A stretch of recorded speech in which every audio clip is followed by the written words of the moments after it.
শত ব্যস্ততার মাঝেও বিদেশের মাটিতে টাইগারদের কোনো ক্রিকেট ম্যাচ হলে তা মিস করতে চান না প্রবাসী বাংলাদেশিরা। এক বুক আশা নিয়ে উপস্থিত হন প্রিয় দলের সমর্থনে। তবে ম্যাচ শেষে ঠিকই হতাশা নিয়ে মাঠ ছাড়তে হয় প্রবাসী সমর্থকদের। শারজায় আফগানিস্তানের বিপক্ষে সিরিজ নির্ধারণী ম্যাচেও ছিল প্রবাসী বাংলাদেশি সমর্থকরা। শারজা থেকে বিস্তারিত জানাচ্ছেন আব্দুল হালিম নিহন।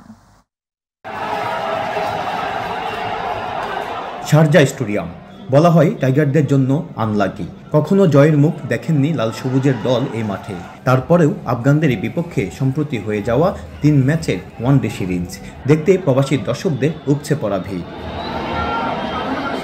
কখনো জিততে না পারা মাঠে যখন সিরিজের দ্বিতীয় ম্যাচ নিজেদের করে নেয়, সিরিজ জেতার সম্ভাবনাটাও অনেকটা বেড়ে যায় টাইগার সমর্থকদের। তার উপর কখনো জয় না পাওয়া মাঠে প্রথম জয়, আর তাই ফাইনাল ম্যাচ বুক ভরা আশা নিয়ে মাঠে প্রবাসীরা।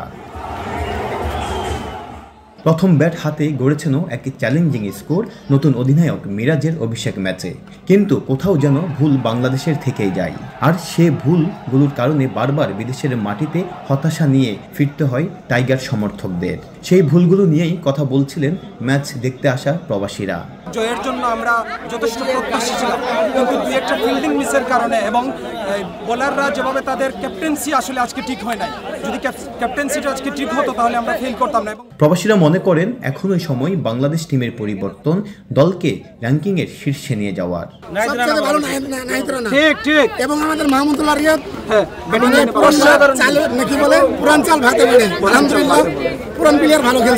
বাংলাদেশ ধোনিতে বাংলাদেশিরা বিদেশের মাটিতে গ্যালারি কাঁপালেও অনেক সময় প্রবাসীদের স্বপ্ন পূরণ করতে ব্যর্থ হন টাইগাররা। তারপরেও আশা রাখেন, স্বপ্ন দেখেন লাল সবুজের সুন্দর কিছু ম্যাচ জয় দেখার প্রবাসী বাংলাদেশিরা।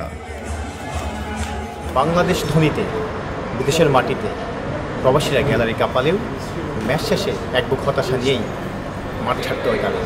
তারপরেও প্রবাসী বাংলাদেশিরা স্বপ্ন দেখেন, আশা দেখান টাইগাররা ভালো করবেন পরবর্তীতে, যেন লাল সবুজের পতাকা নিয়ে বিদেশের মাটিতেও গর্ব করতে পারেন তারা।